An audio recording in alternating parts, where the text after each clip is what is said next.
Good afternoon, everybody, and welcome to today's Business Spotlight. I'm your host, Todd Rodden. We're thrilled to have you join us on our series here. Today, I think you'll find another inspiring, informational discussion here with Christina Mendez. Christina has multiple roles here. She is not only the founder of Irene Marie Company, a fractional CMO service, but also executive director of the Dayton Hispanic Chamber. So somebody very plugged into our local community. So again, if you're new to the Business Spotlight series, we're thrilled to have you join us. We do encourage you to hit the subscribe button so you can receive future messages like you're going to hear from Christina today. So without further ado, Christina Mendez, fractional CMO, Chamber President, Direct Executive Director, welcome to the Spotlight. If you could take a minute, tell us a little bit about your business, how you got started. Thank you so much for having me. I'm really excited to be here, Todd. So again, my name is Christina Mendez. I run my marketing agency, Irene Marie Co., which is named after my grandmother's. My middle name's Irene Marie. My daughter's middle name's Irene Marie. And then I'm also the executive director of the Dayton Hispanic Chamber of Commerce. I got into my business. I worked under marketing at a small allied health college, and I wanted to grow in my position, and they told me that I could not, they weren't going to promote me, and that I kind of should just be grateful for the job that I have. So I quit my job that same day, and bet on myself, and it's been 8 years. As far as the executive director role, I had been doing my own independent individual work, trying to just grow and help businesses in the Latino community. And they invited me to come onto the team as the executive director, and I've been there about a year. Okay. All right. So juggling a lot. If you wouldn't mind, maybe take a minute, tell us a little bit more about Irene Co. And excuse me, Irene Marie Co. and kind of who your target customers are and the services you provide. Yes, so Irene Marie Co is a full stack marketing agency. We've done everything from web development down to marketing campaigns. Where we really shine is marketing strategy, marketing campaigns for like specific targeted events and social media management. Um, my bet where we're targeting, where we want to grow our market share is with nonprofits. We really want to use all of our marketing expertise for good, even though I know that sounds cliche. It's really the goal is to help nonprofits maximize their growth. Also bring in some business development on the back end and grow their donor base. And then we also have a huge sports marketing department. So we have clients in high school sports. We really, really love doing that work. And yeah, so typical marketing agency, we pretty much can, one-stop shop and get it all done in one place. Okay. If you could elaborate on the high school sports marketing, people Yeah. may not be that familiar with that. Maybe give I an know. example, right? Yeah, so one of my clients is Cincinnati Public Schools, and we manage all of their socials. And where we're really trying to be a disruptor is that we're trying to bring like NFL type of content, college level type of content down to the high school level, because a lot of kids, their way out to a better life or to furthering themselves is through sports. And so we come in and try to keep the narrative cohesive, create engaging content, and just really push these kids out here doing amazing things on the field across all sports. Okay. Hey, thank you for that added background on that. Very timely, given Yeah. this time of year, right? So, I know I'm in the heat of sports season. I always tell people like August, I can't talk until school is over with in May because I have so many schools that I'm responsible for. so kind of building upon that, there's quite a few marketing agencies out there. What separates you? What makes you unique? Well, I think also yes, everything is marketing, right? Branding is websites are marketing. Branding is a part of marketing, but a lot of times people aren't actually a marketing agency. Usually they're a branding and design agency calling themselves a marketing agency, which is fine. It's technically true, but we are a true marketing agency, meaning that we're a social first marketing agency. We're actually doing content and creating marketing. We're doing email marketing. We're doing SMS marketing. We're doing performance and growth marketing. We're not just designing a website and being like, hey, we're a marketing agency, or we're not just developing branding and saying we're in a marketing agency, which there's nothing wrong with it. Very, very valid because if you don't have a good brand, you don't have a good website, we don't it affects the marketing, but I want to make the distinction that we are actually doing. We're practitioners of marketing versus just branding and design. Okay. Okay, well, process. So actually, hey, that a great lead into my next question. And I'm always, when I talk to marketing leaders, I'm very intrigued. Hey, what are the marketing strategies that bear the most fruit for you? So what marketing techniques, strategies I generate the think most lead clients for you? I think B2B businesses are not utilizing social media appropriately. And I think that they think too much about being on brand and they don't really, I think they're still underutilizing organic social media. So for me, it really has been a volume game. I think that businesses take too much time to make it perfect instead of getting it out there and being very timely. So us staying on the pulse of what's happening right here and right now has probably been the most effective. And us looking at um, businesses need to act as influencers and influencers need to act like businesses. So taking that framework and applying it to businesses has been really, really impactful for actually helping grow. We come in and we want to help your business objective. So we're not just marketing. There's a saying that says marketing just to market. We're not marketing just to market. I actually want this to perform. If you have a dollar amount that you're trying to reach by way of your marketing, we're trying to hit that dollar amount. Okay. All right. Hey, thank for and I love that. Hey, businesses need to be influencers, and influencers need to run like businesses. So it's a great, great lesson. Um, so you're what, roughly 8 years in now with the business. What's been a past challenge that you had to overcome, and what did you learn from that? Past challenges really marketing. You need people and talent doesn't. I'm from Cincinnati and most of my client physical work is in Cincinnati. Well, not really. Cincinnati, Dayton, and Columbus. And so you need people and you want to have an in-person experience, but my rock star contractors live out of state. So it was like continuing to find people that live here or just finding a way to build a really engaging virtual environment. So that's kind of been the hardest thing is that, I work with a lot of contractors and it's hard because they're not employees. So you have to work within their boundaries and, deadlines and finding that balance of getting it all done. I think that's probably been the hardest thing, but I just dove right into creating a really cool virtual environment, keeping everything as streamlined and lean as possible because we also like just build systems and make business complicated. So I keep everything very, very lean, and that's been our success. Okay, so that lean, keeping it simple for them, really encourages them to stay. Curious Yeah. how you network and find those talented folks who best resonate with you, right? Who are Oh, it's a lot of work. I stalk people on social media. gonna. Who did this or who did that? Who did that? I'm about to go on another round. I want of people just connecting and meeting, and you kind of always have to be doing this because people's needs change. Sometimes, they're freelancers want to start their own business or take it to the next level, or they're burnt out. So I'm kind of always looking for talent and always looking for people to meet with. So looking with at my colleagues who they're working with, and then I like to meet in person or do a Zoom to get a gauge, figure out what their goal is. I also think what's different about us is that I'm not ever trying to have someone stay where they don't want to be. So like I encourage all of our contractors to continue growing their businesses. They can come to me. I'll help them grow their business.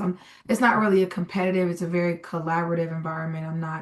I'm not a strict boss in that way. I want everybody to win however they want to win.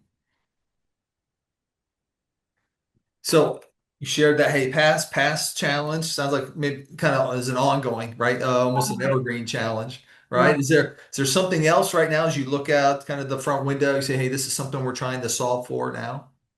Really figuring, I guess lead generation is always going to be, I think, as a marketing agency, figuring out where do we best shine within nonprofits. As a marketer, there's nothing I can't market. I can sell you this pen back to you, but just identifying inside of nonprofit what space we want to really dominate, and how attracting leads in the nonprofit sector is completely different from small businesses because you're usually dealing with a person. And there's a lot more people that you have to answer to. So Okay.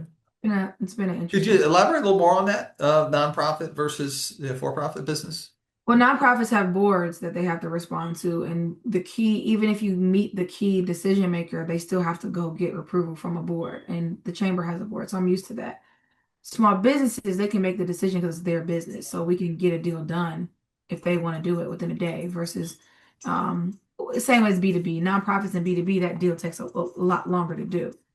And sometimes it takes swaying the board as to why I think nonprofits still don't get they're always worried about the dollar and their ROI, so they still don't get certain levels of marketing. So Yeah. it's a lot of educating and repeating ourselves and explaining and showing in case studies. Okay.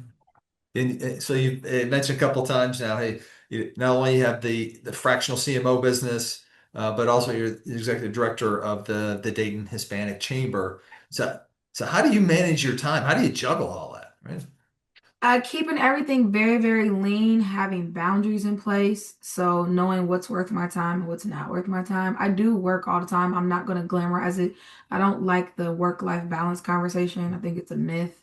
I think that if you're going to go all in, you're going to go all in. And what all in looks like is all in. So I'm not going to be like, oh, I have it all figured out because I don't. I work all the time. But it's what I want to do. So I think that um it's not you're not really ever balancing anything. If you're all in here, something's lacking here. I don't believe that you can have it all at the same time. I just don't. I don't, it's not been my experience. I'm sure someone has it, but not my experience, especially the way I like to work. Like I want to, if I'm gonna go all in on a go, I'm gonna go all in to go. Like we were talking off camera. I worked on Labor Day, but I'm happy to work on Labor Day. So um I juggle it all by keeping everything very lean, very focused, but I do work all the time. So you've mentioned multiple times now around, hey, keeping it lean, Yeah. keeping it focused.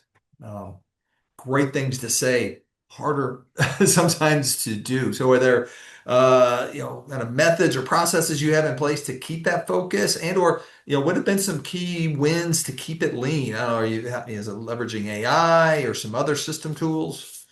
I built my entire back end business inside of Notion. I think but as just a general to the audience, you have to sit with systems. There's always going to be a shinier, better system. You need to really explore all the things so that you don't have FOMO that you're missing out. So that could be the example like, oh, we're using a Asana, but ClickUp might be better. Go try ClickUp. Go use them all at once so that you can see which one works best for you. I've tried them all. My clients all use different ones. So there's no system I haven't tried. There's no platform I haven't tried. I can jump in and use them all. But I tried them all out and decided this is where we're going to build the business. These are the tools that we use. So when other things come across, if it's not broke, don't fix it.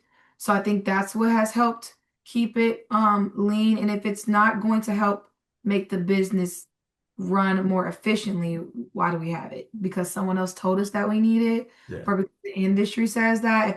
If we haven't found that to be true in our business, we need to stay focused. So I think also just not getting distracted.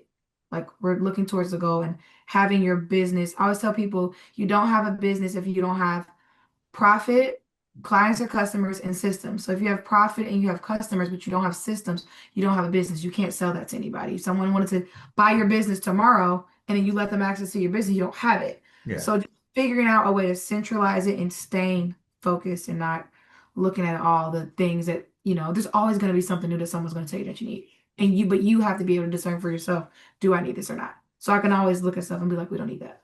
Okay. Good. Good. Great advice. So there's always so many, as you said, so many shiny object systems every day. You're getting emails and messaging around the next great thing. It's really Always. good with the one that you have. All right. So 8 years in, got great traction. What's your longer term vision for the business? You look down the road, I don't know, 10 plus years. I want to do a Super Bowl ad for a nonprofit. They have been done, but mostly it's like I love Jesus, the Jesus people. But I want to take a nonprofit and do a Super Bowl. Don't know how we're going to get it done, but that is like a huge goal is that like we do a really big Super Bowl ad for a nonprofit. But I want to, in my career with my agency being a leader in the nonprofit space, that does not mean that we won't go into other spaces. We'll go into Fortune 500. We'll do those things, but I want to use my marketing tools to help move the world in a better place. And I want to be globally known for that. So I think it's great to make corporations money and sell products, but I just want to measure my success a little bit differently. So if in 25 years, Irene Marie is synonymous for social change by way of marketing, then I did my job. All right.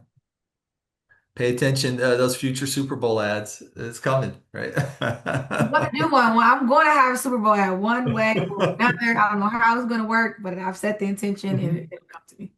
So, well, more than a shiny object, the term AI, right, is used a lot anymore, but obviously very prevalent, right, especially in your space. People assume, hey, in the line of work. So, how has AI been impacting you and your business, and how do you see it in the future? I is great. I think that we are past the point of being scared about it. We need to just move forward and embrace it. Your job will only get eliminated if you don't know how to become a practitioner of it. So like the longer you avoid it, the quicker you're actually making it you become obsolete. So my AI's helped us just work faster. I love it. I want to embrace it at every point. It's still not going to take. There's so much that can be done, but you can't artificial intelligence creativity. That's still a human thing. That they because AI is just scrolling and thinking, right? There's still there needs to be a human aspect to it, but we've leaned into it. Wherever I can use it, I want to use it. If I don't have to do this task and AI can do it for me, I want to do that. But I don't think that also means that I need to eliminate people. I just think that it allows us to do more things. And I think that's where people are getting it confused. It's like, well, it can eliminate. And I guess I get it for like cost, but like to me, it's the opposite. It's like, oh, now we can do more. So now with AI, if we could only get out 5 posts a day, now we can get out 12. That's kind of how I look at it. I don't really look at it from like a fatalist point of view. Okay, all right. So now looking back, uh, what would you share with other entrepreneurs have been your keys to success? We have a lot of viewers who are newer in their entrepreneurial journey. So what would you want to share with them as key pointers? Um, I think that everybody should build a personal brand because your brand can pivot with you. And I don't think you need to build a brand based on what you do. So, like if you're a business coach, I don't think you need to build a brand around being a business coach. I think you need to build your brand about why you became a business coach. To say you decide to be something else later. But I think the personal brand piece will carry you so far. And if you hide behind a business, but once that business no longer serves you, you got to start over. So I think also just if you're new, getting out there and doing you want to get results. So even if you have to do it at a cheaper rate, I would do it. I think a lot of people are like get hell bent on like this is my price. And I will never forget someone told me, Christina, you can't get all the money, so don't try. I thought that was like the best thing ever. So like you're not gonna get every client. So don't even go into it with that point of view. But I think that if you're starting out, you want to be able to prove results. If you can prove results, you can give people results, they'll pay your price.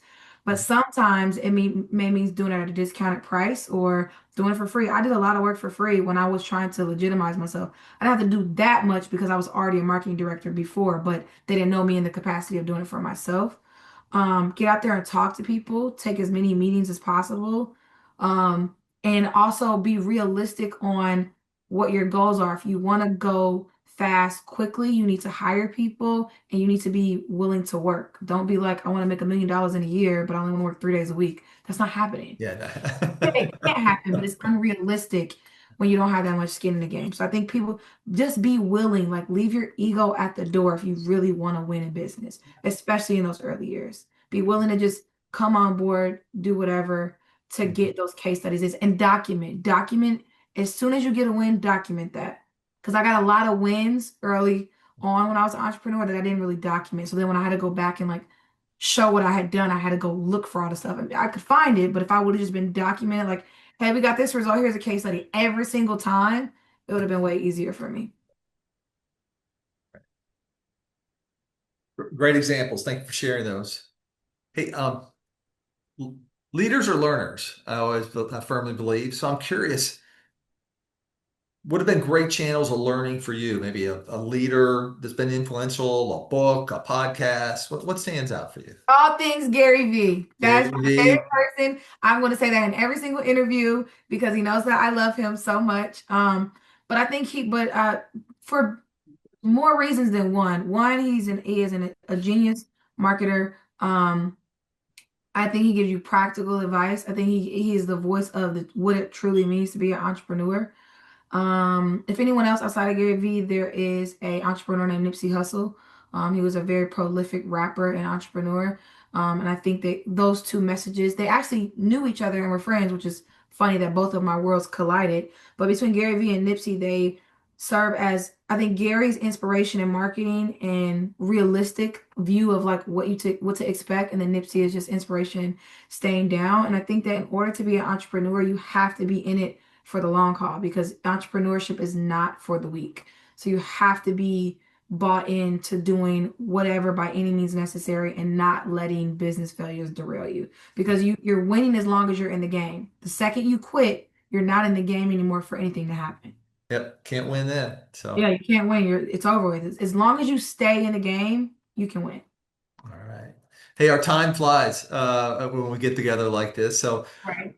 as we wrap up here, what are the best ways for folks to learn more and to connect with you and to stay connected? Follow me on Instagram at the Christina Mendez. Or you can check out my website. So www.irene-marieco.com is my agency's website, or also at the Dayton Hispanic Chamber.com as well. All right. So as we wrap up here today, Christina, what are you inspired by? I am inspired by the resilience of Black and Brown people.